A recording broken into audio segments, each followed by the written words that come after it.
So I just wanted to talk to you a little bit about the tools that you might need when you're setting out and you want to start bringing more flowers into your life. And these, you certainly don't have to have all of them.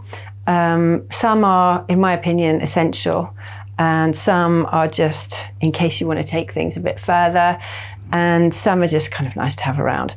Most essential item, pair of scissors. These are not normal scissors, they're carbon scissors. They're very strong and they're very sharp, so you can cut through sort of thick eucalyptus branches, and they just cut through anything. So always a good idea to have clean, sharp carbon blade scissors.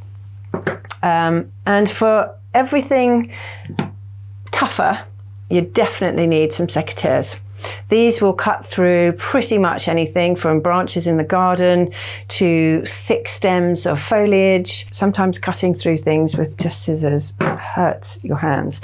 So get yourself a good pair of garden secateurs, or actually I got these from B&Q for my wreath making courses, so that everyone had a pair, and they were just a few pounds. Wire cutters, also not essential, but always nice to have around if you're going to start doing a lot of wiring, or if you're going to use wires in your arrangements. The next thing is a pair of ribbon scissors. So these aren't specifically ribbon scissors, these are just a pair of scissors that you don't use to cut flowers. You keep them clean, you keep them dry, and they'll cut through ribbon really nicely. A floristry knife. These are a good thing to have if you're going to be working with roses a lot, or just cleaning stems. You just hold on to the stem very lightly, give you an idea like this one, and you can take lots of spiky bits off. You can keep the stems really clean and definitely take off those nasty thorns. And great for opening Amazon boxes as well. Then the tape. This is ultra sticky floristry tape, and it can fix almost anything to anything. Great when you're using your chicken wire in your arrangements and just holding things in place. And even if you do use Oasis sometimes, then it's a great thing to keep your Oasis firm in a pot. If you can get some clear sticky tape and have that in your drawer, that's perfect for creating a grid on top of a vase, and you won't see it when you've got your flowers in there. String. If you're going to attempt the hand ties, which I really recommend that you do, you're going to need some string. It can be garden twine. There's a kind of plasticky one that you get that gardeners use a lot, or it can be natural string. This sort of comes in dark green and natural colour. Always a good thing to have anyway for wrapping up presents, tying up your flowers. And those, I would say, are the kind of 100% essential items that I would have. Chicken wire. You can get it on these huge rolls if you're planning to do a lot of work with the chicken wire. You can use chicken wire to make installations over your dining table, in small pots, in baskets, anything that you want to create an arrangement in, you can use this chicken wire for. But you can always get it smaller and on a roll.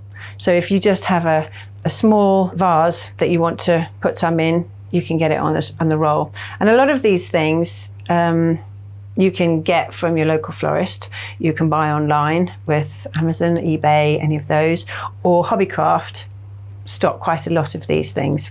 Tape measure. You might want to test out a space that you've got at home, and then when you go to a shop and you want to make sure you've got a pot that fits in that space, great idea to have that. I always have a pair of pliers, just because sometimes you need to twist a wire out of the way, or you need to pull something around, and sometimes these wires can be a bit painful. If you use the thick stub wire, they can be quite hard at the end if you're trying to just seal it round, so you can just use some pliers to seal it.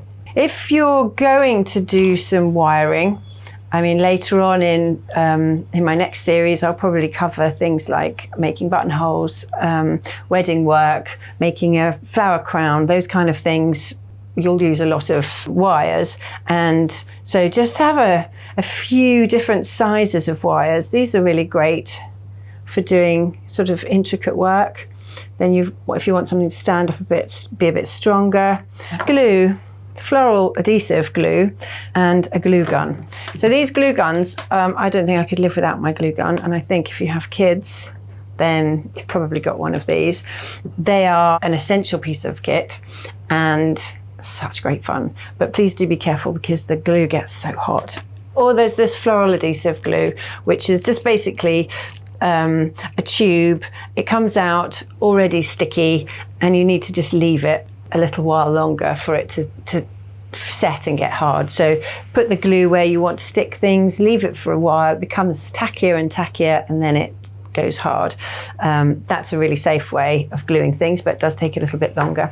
If you're going to be doing some wreath making, which is always something that I love every year, this is called Wreath Wrap, and you get it on a roll. Again, same places, you can get it online or Hobbycraft.